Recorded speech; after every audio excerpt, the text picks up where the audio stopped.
yang menyebut secara terperinci tentang siasatan yang telah dibuat oleh pihak Amerika, di mana dikatakan sejumlah 3.5 bilion dolar didapati dicuri daripada syarikat 1MDB.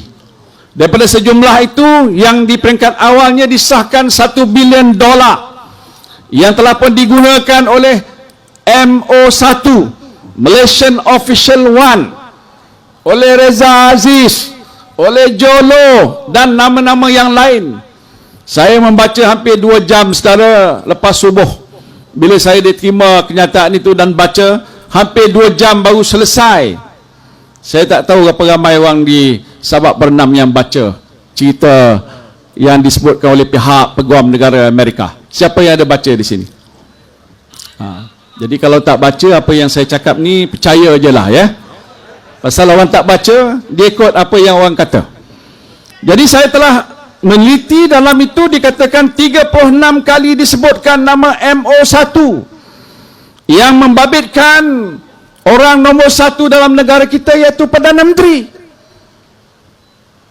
di mana sejumlah wang yang cukup besar masuk dalam akaun Perdana Menteri. Ini baru disebutkan oleh Jabatan Peguam ataupun Kehakiman di Amerika Syarikat. Saya telah sebutkan hampir setahun yang lalu.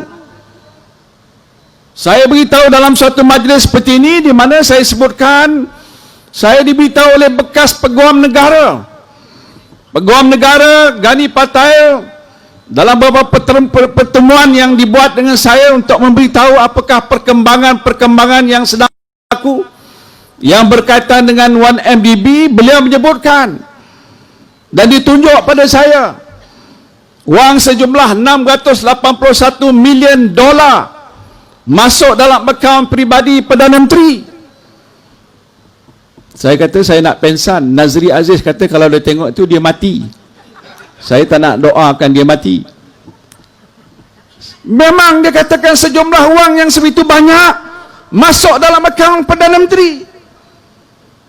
Kemudian ada sejumlah wang 42 juta 2 kali dimasukkan dalam akaun Perdana Menteri, datang daripada sebuah syarikat yang milik Kementerian Keuangan yang dinamakan SRC International. Saya tengok saudara, ditunjukkan oleh bekas Peguam Negara. Jadi saya tak boleh bohong. Kalau ada orang nak saman, samanlah saya. Saya menyatakan dengan betul bahawa wang itu sudah masuk akaun Perdana Menteri. Tetapi bila Perdana Menteri buang Peguam Negara yang dahulu, diganti dengan Peguam Negara baru, dibawakan laporan tu, Peguam Negara baru kata tak ada apa-apa, tak salah. Tuan-tuan ketawa, saya ketawa pun gelap sah. Macam mana dah betul-betul masuk akaun dia, dia guna pun, tadi disebutkan ada guna sign kad kredit berapa juta, bayar doktor untuk buat tahap apa benda lah, Rosmah Mansur. Apa dia? Botok. Saya tidak bohong, saya menyatakan itu berdasarkan apa maklumat yang saya sudah terima daripada orang yang tahu. So you don't have to question me where I get information. I told you that it come from the former Attorney General. Kalau nak tahu, tanyalah dia. Dia dah bersara dah pun. Ini sebahagian. Kemudian dalam laporan yang dibentangkan di Parlimen oleh Public Accounts Committee, ada menyatakan antara siasatan yang telah dibuat oleh peguam, oleh juru audit negara, apa dia yang penemuannya? Sejumlah 7 bilion dolar yang telah pun dibelanjakan oleh 1MDB yang tak boleh disahkan oleh mana-mana penyata kira-kira. 7 bilion dolar kali 4, 28 bilion ringgit. Tak boleh disahkan. Pergi ke mana tu? Sebahagiannya mungkin sudah hilang. Sebab itu, selain daripada pihak Amerika yang menyebutkan dia jumpa kenyataan-kenyataan bahawa sejumlah wang 3.5 bilion telah dicuri daripada 1MDB, Peguam Negara daripada Switzerland kata 4 bilion yang dia temui hilang juga daripada 1MDB. Saya tak tahu yang mana satu betul, tapi mungkin kedua-duanya betul. Sebab kalau 4 campur 3 dekat 7.5 bilion juga yang disebutkan oleh laporan yang dibentangkan di Parlimen yang menyatakan sejumlah 7 bilion dolar tidak dapat, orang kata, dicari di manakah akaun dan penyata untuk mengesahkan perbelanjaan.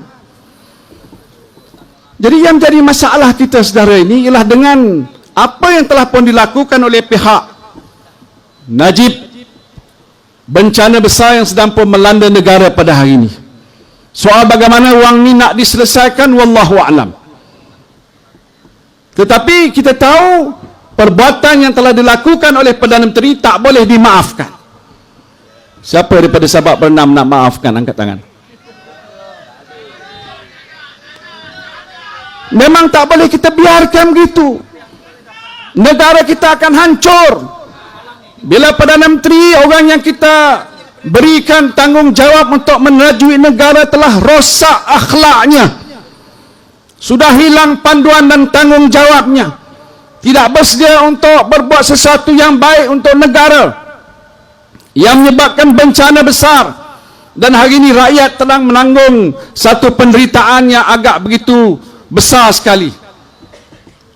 Maka sebab itu, walaupun saya dipecat, dipancung, digantung, dibuang, apa pun dia nak buat pada saya, tapi yang penting bagaimana kita nak selamatkan Malaysia dan tidak terus ia dipimpin oleh Datuk Seri Najib Razak sebagai Perdana Menteri ini. Itu persoalannya.